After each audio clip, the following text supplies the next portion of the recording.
પાટણના સરસ્વતી તાલુકાના ગણેશપુરા ગામે દીકરીઓનો ભવ્ય સમૂહ લગ્ન સમારોહ યોજાયો. પાટણના સરસ્વતી તાલુકાના ગણેશપુરા ગામે દીકરીઓનો ભવ્ય સમૂહ લગ્ન સમારોહ યોજાયો હતો. વાલ્મીકી સમાજની 11 દીકરીઓનો ભવ્ય સમૂહ લગ્નનું આયોજન કરવામાં કળોતરા રબારી પરિવાર દ્વારા કરવામાં આવ્યું હતું. ભુવાજી કરમશીભાઈ રબારી અને તેમના પત્ની અમથીબેનની ઈચ્છા મુજબ તેમના દીકરાએ વાલ્મીકી સમાજના આગેવાનો સાથે મળીને આયોજન કર્યું હતું. ચહેર ફાર્મ ખાતે કળોતરા રબારી પરિવાર દ્વારા આયોજન કરવામાં આવ્યું છે. ત્યારે રાજ્ય સરકારના પૂર્વ પંચાયત મંત્રી રણછોડભાઈ દેસાઈ ઉપસ્થિત રહ્યા હતા.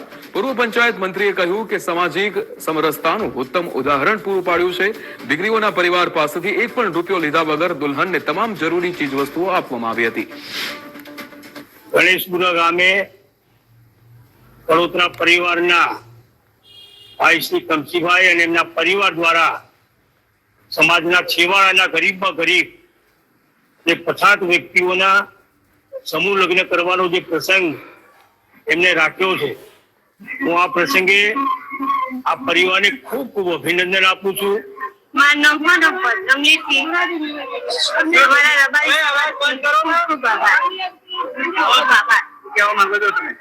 બસ આવું આવું કરતા રહેજો. અમારા ગણેશપુરાથી અમારા વિક્કીભાઈના મમ્મી પપ્પા એટલે કે કમસીભાઈ ભુવાજી, માતૃશ્રી અમથીબેન અને વિક્કીભાઈ ગણેશપુરા એક અમારી વાલ્મીકી સમાજના સમૂહ લગ્ન સરસ રીતે કરાયા તે બદલ એમનો આભાર અને એક સામાજિક સમરસતાનો ઉદાહરણ પાઠવ્યું છે કે તેમનો આભાર.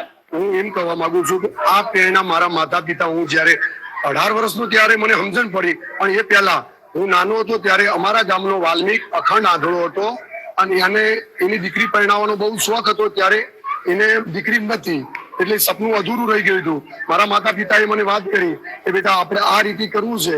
મેં ફાર્મ નવું રાખ્યું તો ફાર્મનું ઓપનિંગ કરવા જઈ રહ્યો ત્યારે સાંસ્કૃતિક કાર્યક્રમો કરે એના કરતા વાલ્મીક સમાજની દીકરી